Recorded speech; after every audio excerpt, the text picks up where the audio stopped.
Hey guys, it's me, EOD Gamer here, and today we'll be talking about the 3 new light cones from version 1.1, and I'll be sharing my thoughts about them as well. One of them, out of the 3 of them, is extremely broken. I'll tell you which one in a little bit, but why don't you make a guess too? Now let's first start off with Incessant Rain, a 5-star limited light cone that's going to be for Silverwolf's banner as well. So this one is Superimposition 1, pretty straightforward. Increase effect hit rate by 24%, nice when enemy has more effect rest as we go on the game. Increases 12% of crit rate when enemy has many debuffs, 3 or more.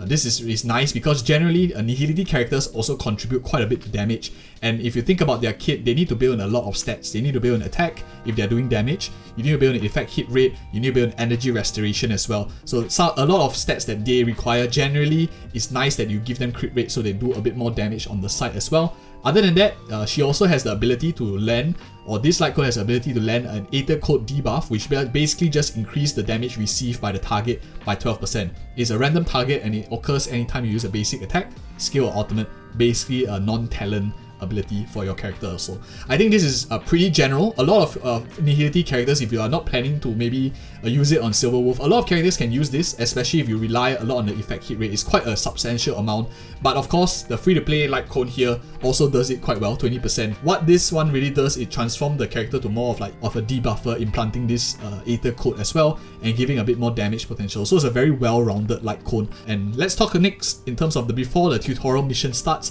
A 4-star Nihility light cone that is free to play. You can obtain it just by playing the event, the Star Hunt game as well. So it increases 20% effect hit rate, and when you are attacking enemies with reduced defense, you regenerate 4 energy. This is extremely useful for characters that have defense reduction in their kit already. For example, Silverwolf herself or Pella as well can use this very well, which Pella I think a lot of you might have if you are, for example, if you pull on Zealous banner, or maybe you're pulling on Luotar's banner, you likely will have Pella, and this is going to be pretty useful to put on Pella later on as well. I think if those of you who are sitting on the fence whether you should pull for this, I think I highly recommend anyone pick this up, and this is at Superimposition level 1. I think most free-to-play light cones that they give can go up to Superimposition 5, and if that's the case, maybe this one we will see it at like 30% or 40% effect hit rate increase, and perhaps this one is like 8 energy. Depends on what the scaling is. They don't say it on this official page they have here as well. So something to consider. Very good on Pella if you are not planning to pull for Silverwolf already. So stuff to consider.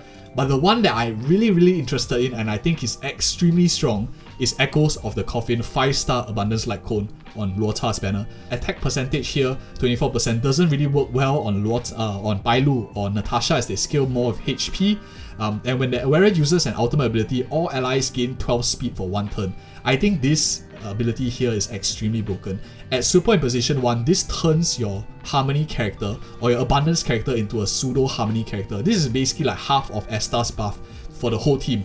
Granted, it's only for 1 turn, but don't forget that you can actually combo this together with Estar and also like the Dance light cone to gain a lot of action advance coming from your so-called defensive role, your Abundance character. I think it's very game breaking.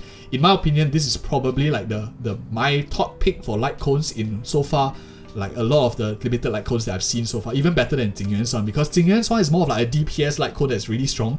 Luotar's light cone turns him into a monster because he can do everything in terms of buffing as well. Not only that, when you attack an enemy, when you dish out attacks, you can regenerate energy as well.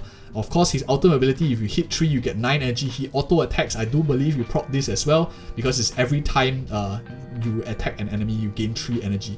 Even if you don't plan to use it on Luotar, it might be okay if you want to turn Natasha or Bailu into a bit of a buffer where you can buff the speed as well. Good energy refund. I think this is very versatile. Anything that changes a character's playstyle and makes them even more outside of their niche, I think is a good value, and I highly recommend those of you who can afford it, or maybe you are like a slight spender, this is definitely one to keep an eye out on. Especially, not everyone has Superimposition 5, but I don't think it will be very valuable as well. Maybe 12 speed will become like 18 speed or 24 speed, depends on the scaling. I think at 1 copy is super good, especially if you have Luotar. It makes him into like really like a Swiss Army knife that can do almost anything. I'll be doing this every patch, so check back on the channel as well if you're interested to hear more information.